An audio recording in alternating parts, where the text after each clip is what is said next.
Dear Santa, I've been really good so far this year. I really just want to shoot another sheep, and the Sako 85 Carbonlight will help me do it. Please!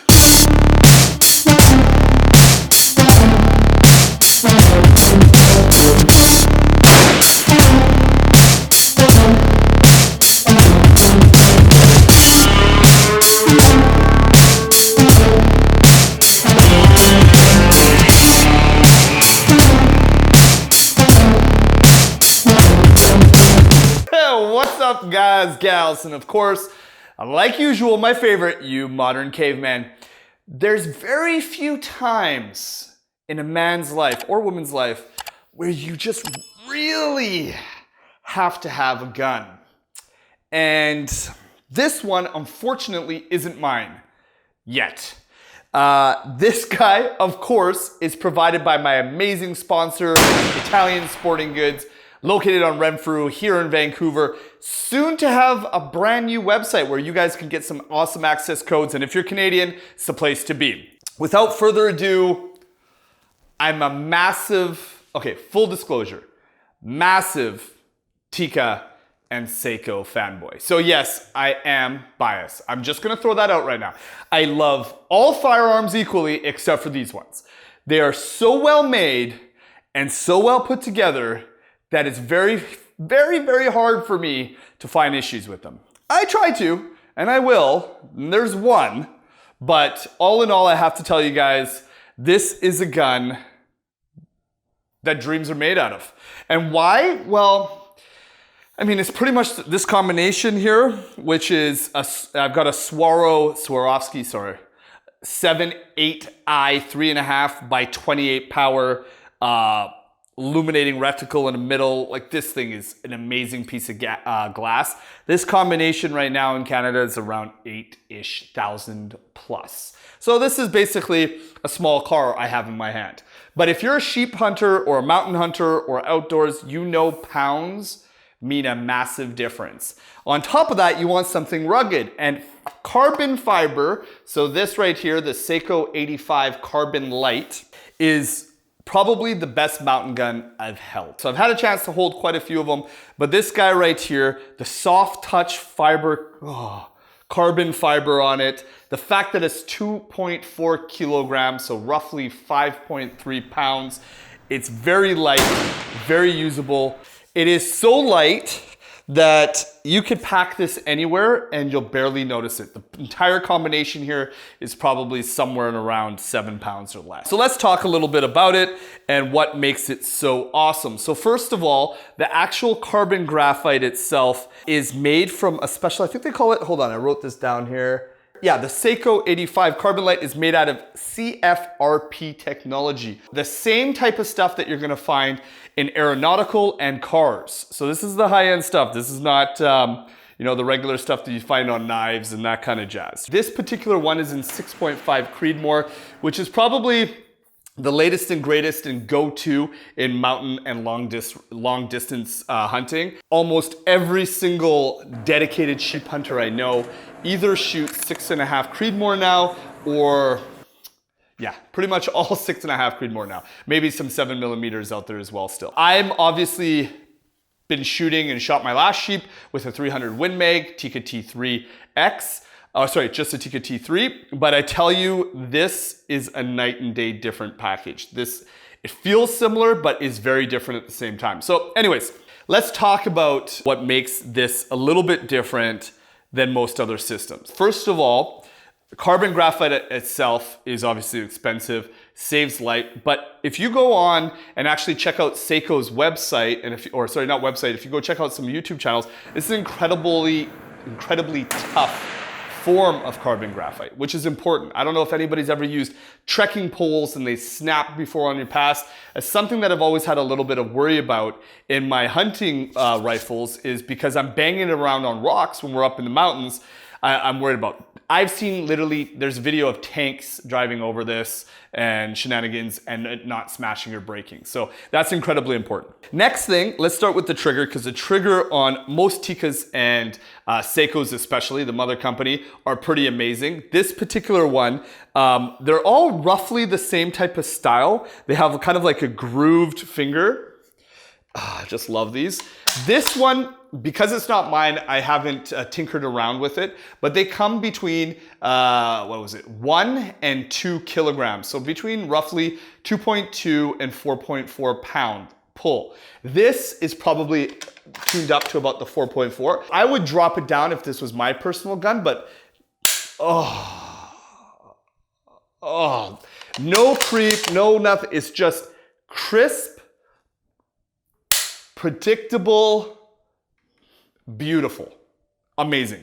Like I said, if it was lightened up a little bit, a couple extra pounds, if I was down to that 2 pounds, it would be a night and day different trigger. And I'm gonna go over why I would suggest doing that. So trigger's amazing. Obviously the bolt action system that runs a 70-degree throw, just like the Tikka T3 and all the others. This has a new magazine system in it, which I would say I'm not a huge fan of, to be frank, as of right this second anyways. I haven't had enough time to put in it, but the good thing is it won't come out while the bolt is activated or closed, which is kind of cool. That being said, it is a little bit tougher. Like if I just straight pull this to come out, it doesn't come out, like it won't. So you actually have to push the magazine in a little bit and then it pops out.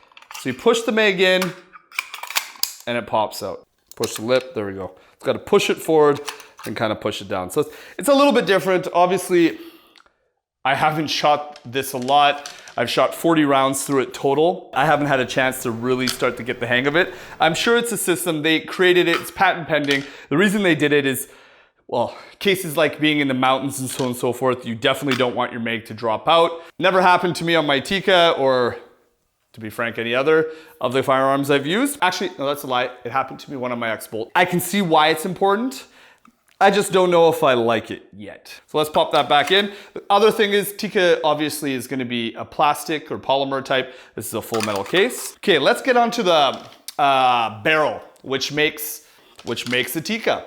So these particular ones are fluted. That's mainly for weight reduction. Obviously there is some thermal reduction as well, as it dissipates heat a little bit better in comparison to a non-fluted barrel.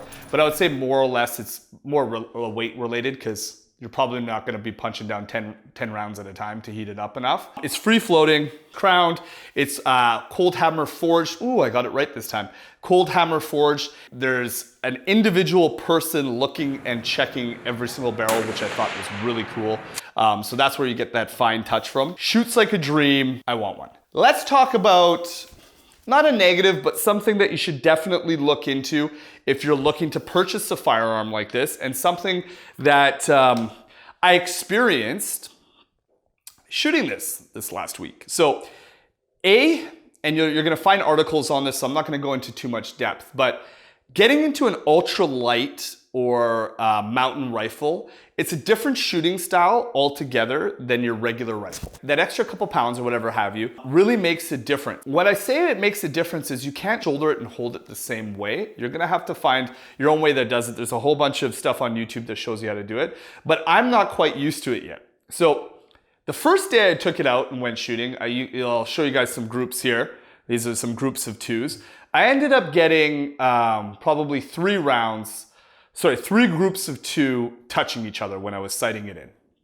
So, and at 100 meters. So that's really impressive, right? And that was more or less just on the sandbag at the range. Today, when we were shooting and filming and we were watching me shoot, my group of 5 is not overly impressive. You know, you're looking at, there's 3 within an inch or less, and then there's a couple other flyers, which are pretty much make up a 2-inch group. My greatest shooting, but there's 3 in less than an inch, and then I got a couple flyers, but anyways, it's not my best, but I'm a little bit camera shy when I shoot, I swear. With my Tikka T3, I very consistently shoot 0.65 inches. That's pretty much my standard all the time. I'm very, very comfortable with that gun. I have years of shooting with that gun. This is different. It's different in the fact that it's so light that when you shoulder it, you're breathing, you're everything, it adjusts to everything you're doing so much differently without that added extra weight. This gun, especially with this sight, is 1,000,000 times more accurate than I am.